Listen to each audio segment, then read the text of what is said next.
The air on Neve felt different. Thinner. Sweeter. Ambassador Jin took a deep breath as she stepped off the ship. This was her moment. The first human to officially visit this world. The landing pad gleamed under twin suns. Around it stood tall structures that looked like they were made of crystal and light.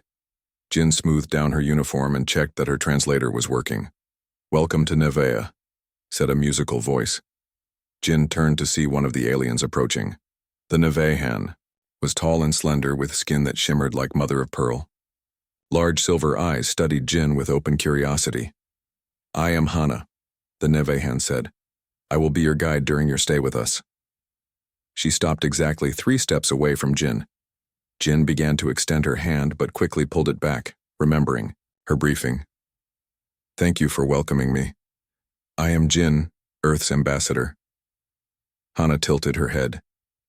"You were about to perform a greeting gesture?" Jin nodded. "On Earth, we shake hands when we meet. I forgot that your people avoid physical contact." "It is more than avoidance," Hana explained as she led Jin toward a waiting vehicle that hovered above the ground. "For us, touch is sacred and dangerous. When we make contact with another being, we form a mental bond. Between Nevehans, this is controlled. With other species..." She paused. "It is forbidden." Jin noticed how Hana and the other Nevehans moved, in flowing patterns around each other, always maintaining exact distances. It was like watching a dance where the partners never met. The vehicle took them through a city of impossible beauty. Buildings that seemed to grow from the ground. Gardens that changed colors as they passed. Jin tried to take it all in. "Your world is amazing," she said. "As is yours from what I have studied," Hana replied. "The variety of life on Earth is remarkable. And humans themselves, so physical, so emotional." At the diplomatic quarters, Jin was shown to rooms prepared for her. Everything was at a height comfortable for humans. The bed looked like a cloud of light. "Will this be suitable?" Hana asked. "It's perfect," Jin said, wanting to sit down but waiting until Hana left. Hana didn't move. "I have questions," she said finally. "If you are not too tired." "Not at all," Jin replied, curious. "What does it feel like? Touch, I mean." Hana's silver eyes were intense. "We feel it, of course, but for us, the mental connection overwhelms the physical sensation." Jin thought about how to explain. "It depends on what you touch. Some things are soft, others hard. Some warm, others cold." She paused. "And who touches you matters too. A friend's hand feels different than a stranger's." "Different how?" "It's hard to explain.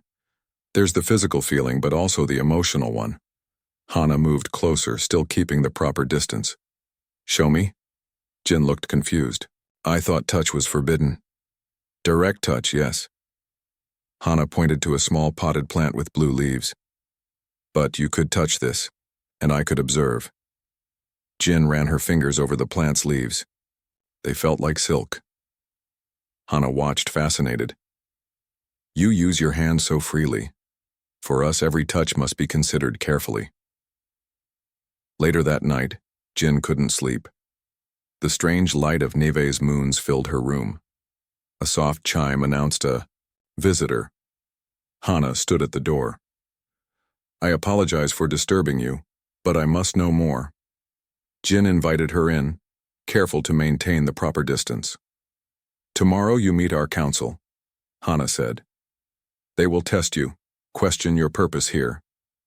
"I come in peace," Jin said. "Earth wants only friendship with Nevae."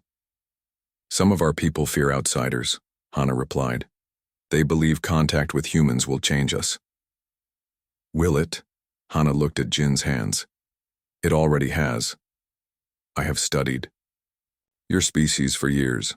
I know your history, your biology, your social structures. But seeing you today..." She paused.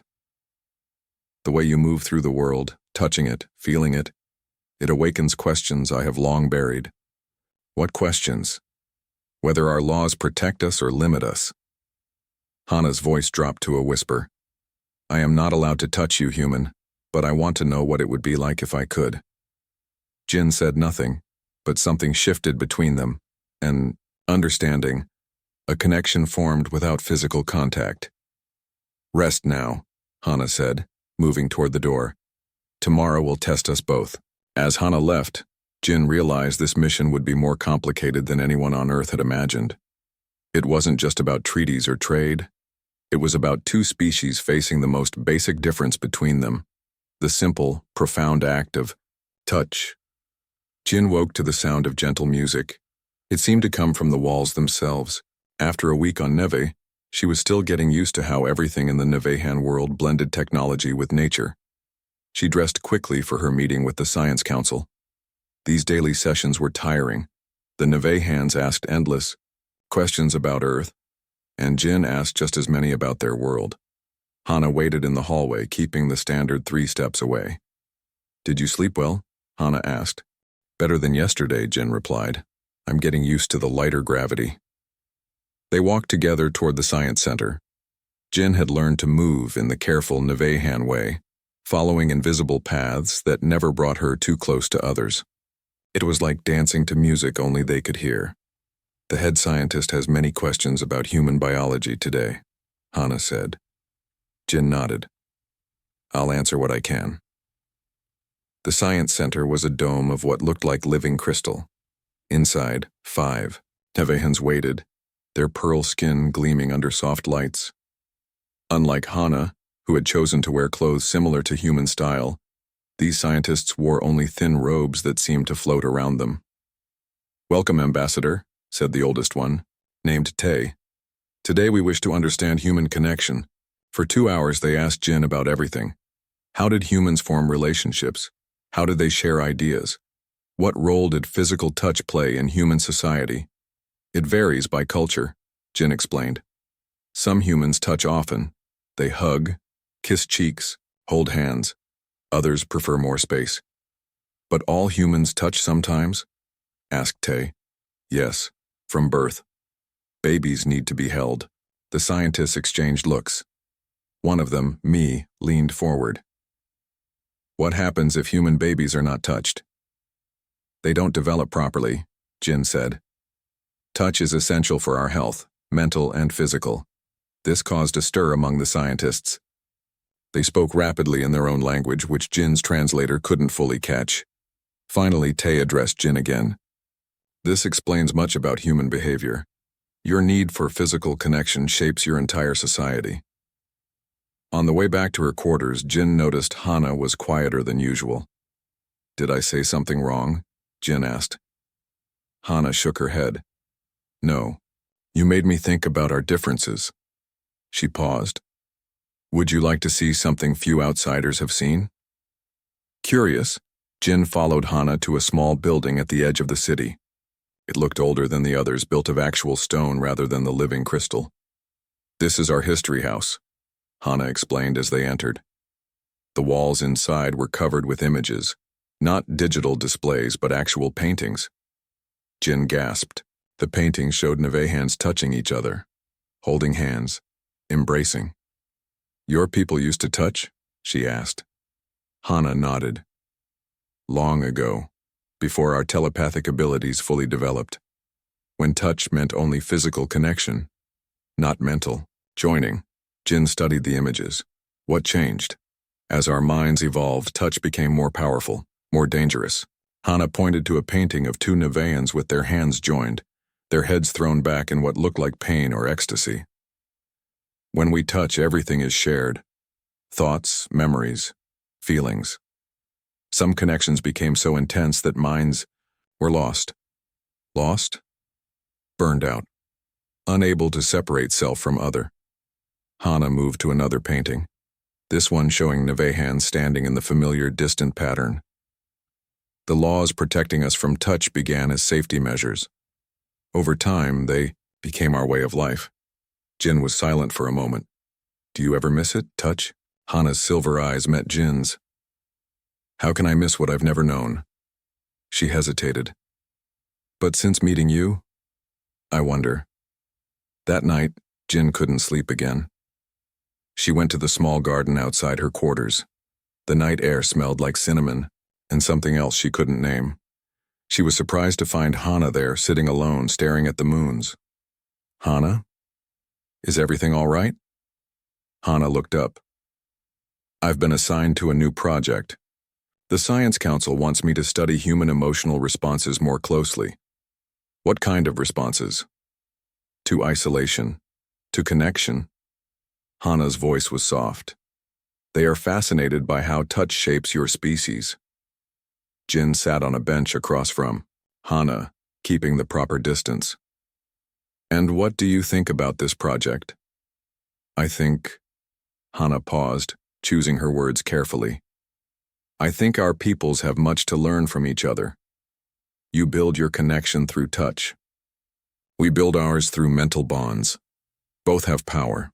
Both have risks. Jin noticed how Hana looked at her hands as she spoke. You're curious about touch, aren't you? Yes, Hana admitted. In ways that trouble me. In ways that could be dangerous. She stood up suddenly. I should go. As Hana walked away, Jin called after her. Curiosity isn't dangerous, Hana. Fear of it is. Hana stopped but didn't turn around. On your world, perhaps. On mine, curiosity about touch has started wars. The great hall of Neve glowed with soft blue light as diplomats from both worlds gathered. 1 month into her mission, Jin felt more comfortable with Nevehan customs. She had mastered the art of maintaining proper distance, of speaking with her hands kept still at her sides. Today marked the signing of the first trade agreement between Earth and Neve. Jin wore her formal uniform with Earth's symbol on the shoulder. Hana stood nearby in traditional Nevehan robes that shifted colors with her movements. Are you nervous? Hana asked quietly. A little, Jin admitted. This matters. You have done well, Hana said. The council respects you. Jin smiled. Their relationship had grown over the past weeks. Though they never touched, Jin felt closer to Hana than to many people she had known for years on Earth. The ceremony began with Nevehan music, sounds that seemed to come from everywhere and nowhere. The council leader, Day, spoke about new beginnings and shared knowledge. Jin followed with her own speech about friendship between different worlds. As Jin returned to her place, she noticed a group of Neveans at the far end of the hall. They stood apart from the others, their expressions cold. Who are they? Jin whispered to Hana. Purists, Hana replied. They believe contact with other species will corrupt our culture. Jin nodded. Every diplomatic mission had its challenges. She focused on Day, who was explaining the trade terms. No one noticed the small device that rolled across the floor until it was too late. A flash of light, a sound like thunder. The floor shook. Jin was thrown backward by the blast. Through the smoke she heard shouting. Alarms wailed. She tried to stand but couldn't. Her leg was trapped under something heavy. Jin! Hana's voice cut through the chaos. Are you hurt? My leg, Jin gasped. I can't move it. Through the smoke, Jin saw Hana coming toward her. Above them, a section of the ceiling cracked. Large crystal pieces began to fall. Hana, look out! Jin shouted. Hana looked up. There was no time to move. Acting on instinct, Jin pulled her leg free with a sharp cry of pain and lunged forward. She grabbed Hana's arm and pulled her away, just as the ceiling crashed down where Hana had been standing. For one moment, the world stopped. Jin's hand on Hana's arm. Direct contact. Their eyes met in shock. Then the sensation hit them both like a wave. Jin gasped as foreign feelings flooded her mind. Wonder, fear, excitement. Emotions that weren't hers but Hana's. Colors seemed brighter, sounds sharper. She could feel Hana's heartbeats as if they were her own. Hana's silver eyes widened. Her mouth opened in a silent cry. Her body trembled. Then security officers were there, pulling them apart. No contact, one shouted, pushing Jin back roughly. She saved me, Hana said, her voice shaking. She stared at Jin with new eyes. She saved my life. Jin was taken to the medical center. Her leg wasn't broken, just bruised. The doctor treated Her without touching her, using machines that worked through the air. The attack was planned by extremists, the security chief told her. They have been arrested. Jin barely heard him. All she could think about was that moment of contact with Hana, the rush of connection, the feeling of another mind touching hers. Hours later, her door opened. Hana stood there looking pale and tired. They said I shouldn't see you, Hana said, but I had to come. Jin sat up carefully.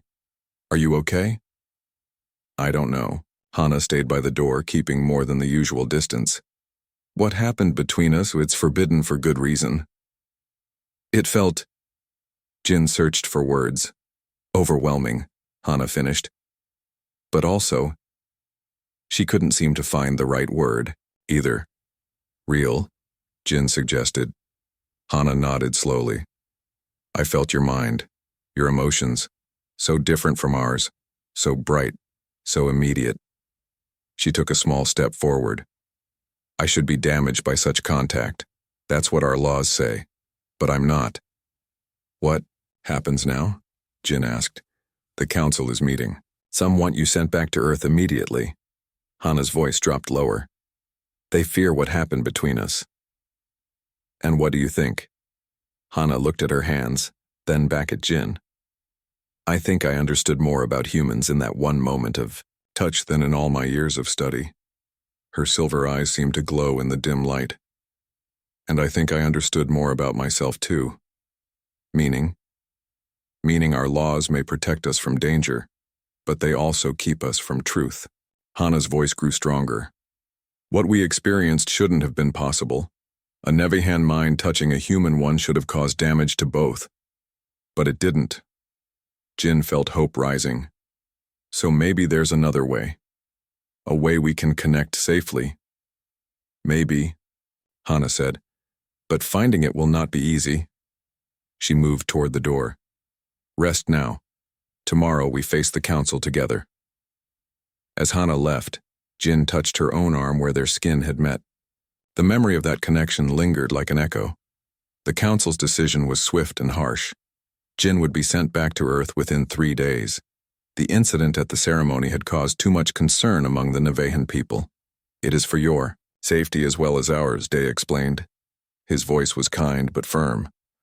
The touch between you and Hana has become known. Some see it as a threat to our way of life.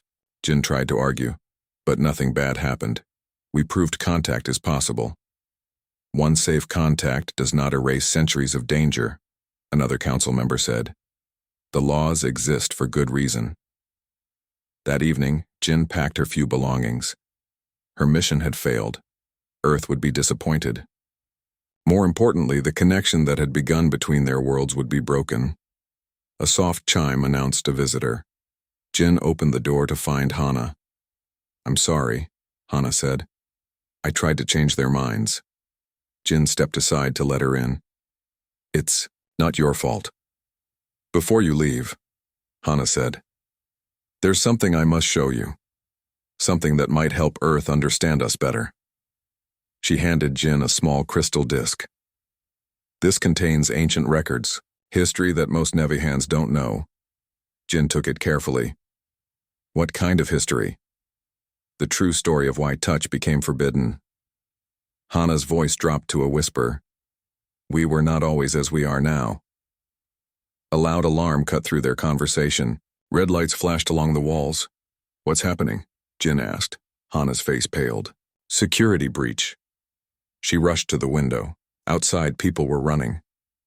We need to move now. They hurried into the hallway, but stopped when they saw smoke coming from the main exit. This way, Hana said, leading Jin down a side passage. They reached a small control room.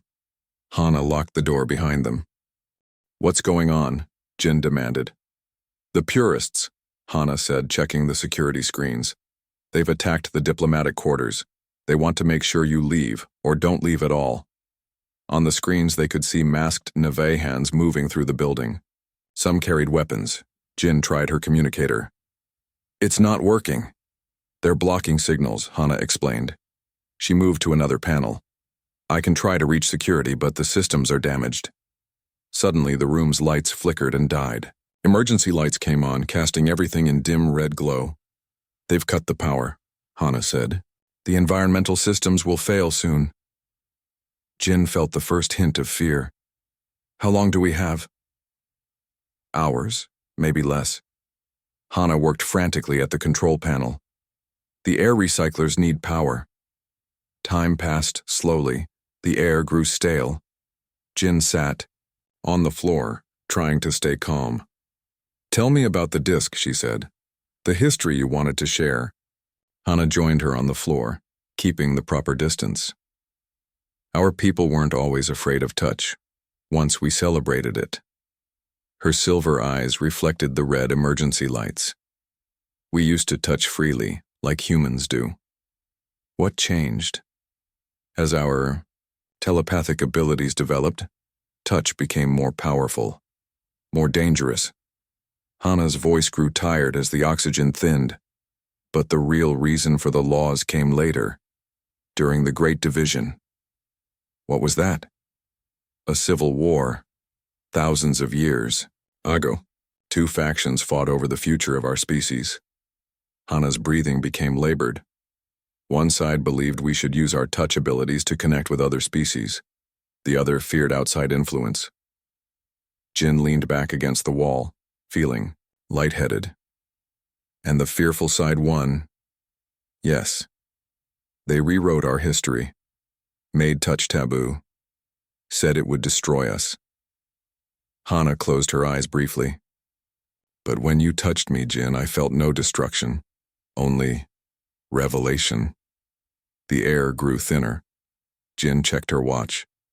3 hours had passed. No help had come. Jin, Hana said softly, if we die here, the truth dies with us. We're not going to die, Jin insisted, but her vision was starting to blur. I think... Hana paused, gathering strength. I think there may be a way out. The old service tunnels run beneath this room, but I can't access them from here. Where then? Hana pointed to a small panel across the room. There, but the security lock needs biometric authorization from 2 officers. We're not officers, Jin said. No, but there's another way. Hana moved closer to Jin, still keeping some distance. When we touched, our minds connected. I felt your thoughts. You felt mine. Yes. Jin remembered the rush of awareness. The system can be fooled. It reads brain patterns, not just physical traits. Hana's eyes were intense in the dim light. If we touch again deliberately this time, I might be able to show you how to project the right pattern. Jin understood immediately. But the laws may kill us both if we don't try. Hana held out her hand, stopping just short of Jin's. I am not allowed to touch you, human, but to save us both I must. Their eyes met in the red glow. Jin reached forward and took Hana's hand. The touch was different this time. Slower, controlled. Jin felt Hana's mind meet hers like gentle waves washing onto shore. Focus, Hana whispered, her fingers trembling against Jin's. See what I see. Images flowed between them. Jin saw the access codes, felt how to shape her thoughts to match the pattern the security system needed. More than that, she felt Hana's fear, not of the touch itself, but of what it meant. Together they moved to the panel. Both placed their hands on the scanner. Jin closed her eyes, focusing on the pattern Hana had shared. The panel lit up green. The floor opened to reveal a ladder leading down. It worked, Hana said, her voice filled with wonder. They broke contact, but something of the connection remained, a ghost of awareness linking their minds. They climbed, down into the service tunnels. The air was better here. They followed the tunnel until they reached an exit that opened outside the city boundaries. Under the light of the twin moons, they sat on a hill overlooking the city. In the distance, they could see flashing lights as security forces dealt with the attack. They'll be looking for us, Jin said. Yes. Hana's voice was thoughtful. But not yet. They think we're trapped inside. Jin looked at her companion. What we just did, controlling the touch, I thought that was impossible. So did I. Hana's eyes reflected the moonlight. For generations we've been taught that touch must be all or nothing. That control is impossible when minds meet. But we did it. Yes. Hana's expression was intense. Do you understand what this means? Everything our society is built on, the separation, the fear, it may be based on a lie. By morning, they were found by a search team led by Day himself. He looked at them with a mixture of relief and concern. The purists have been arrested, he told them. The attack failed. Jin and Hana exchanged glances. We have something to tell you, Hana said. Something important. The next week passed in a blur of meetings, tests, and demonstrations. Jin agreed to delay her return to Earth. Hana stood before the council and explained what they had discovered, that controlled contact between Nevehans and humans was possible. We've been taught that touch with other species would overwhelm our minds, she told them. But with Jin, I found a different truth. Our minds can meet without merging completely. Some council members were skeptical. Others were curious. Tests were conducted under strict supervision. Jin and Hana showed how they could touch briefly, sharing thoughts without losing themselves. Scientists studied the process. They discovered that human minds, lacking natural telepathy, created a unique buffer that allowed Nevehans to connect without being overwhelmed. It's like talking through a special filter, Jin explained to Day. We get the meaning without the full force. Day nodded slowly. This changes everything we thought we knew. 3 months later, Jin stood in the Great Hall again. This time, she wasn't alone. A small group of humans had arrived from Earth, each chosen for a special project, the first human-Nevehan cultural exchange. Hana, now the head of the new contact, Studies Department, greeted the Earth delegation with a formal bow. Welcome to Neve, she said. You are about to begin a journey unlike any other, learning to bridge the gap between our species through controlled contact. Later, in the garden where they had often talked, Jin and Hana sat across from each other. The proper distance between them had shrunk from 3 steps to 1. I never thought I'd see this day, Jin said. When I first came here, your people wouldn't even stand near mine. Change comes slowly, Hana replied. Many still fear what we're doing. The old laws aren't gone, just evolving. Like us, Jin said softly. Hana nodded.